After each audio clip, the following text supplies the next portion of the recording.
sujet que nous abordons, écouter ou étouffer les burn-out dans son entité, doit être bien cadré dans l'entreprise. Je ne suis pas spécialiste du burn-out en tant que souffrance. C'est son inscription, son statut dans l'entreprise qui est en jeu dans mes mots, non son essence. Le burn-out est brutal dans son émergence, même s'il monte progressivement et envoie des signaux physiques, psychologiques et relationnels.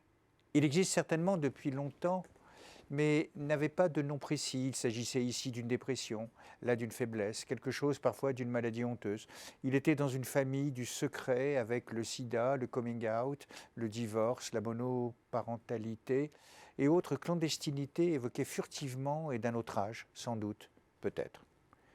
De nos jours, les burn-out dans un service d'une entreprise sont dans les statistiques écrites ou non de certaines DRH et peuvent constituer une évaluation négative du chef, allant même jusqu'à l'aider dans un plan de départ discret et publiquement volontaire, mais une fois les dégâts avérés.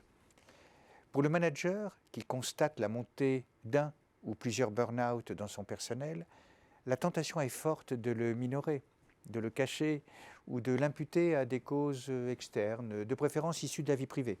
Peine de cœur, de famille ou difficultés existentielles, voire même manque de résilience devant l'incapacité professionnelle. Cette attitude est sans issue pour des raisons très claires. 4. En premier, le burn-out ne s'arrange pas naturellement dans le temps, surtout si le chef persiste dans le harcèlement.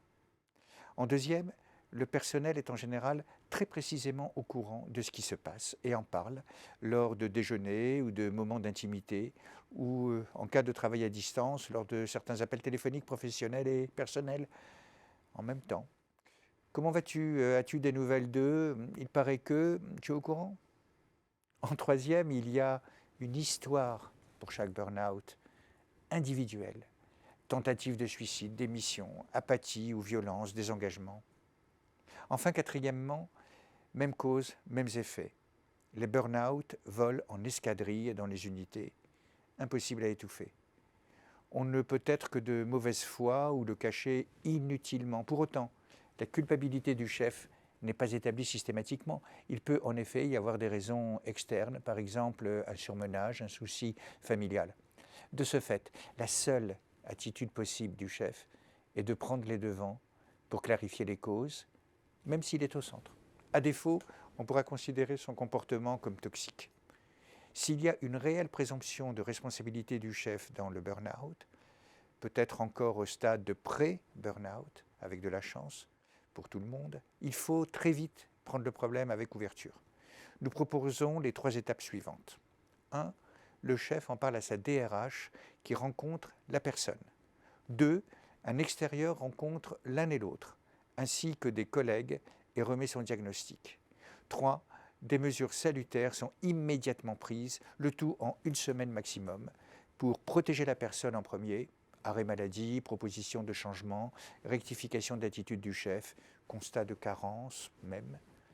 Avec bonheur, on évitera peut-être quelques malheurs et soucis internes et aussi on aura une résolution rapide, juste, et qui renforce l'attachement à l'entreprise.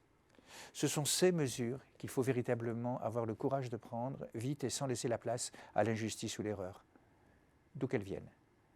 Car si le harceleur n'a pas l'impression de l'être, la personne en burn-out ne doit pas être en inutile souffrance non plus.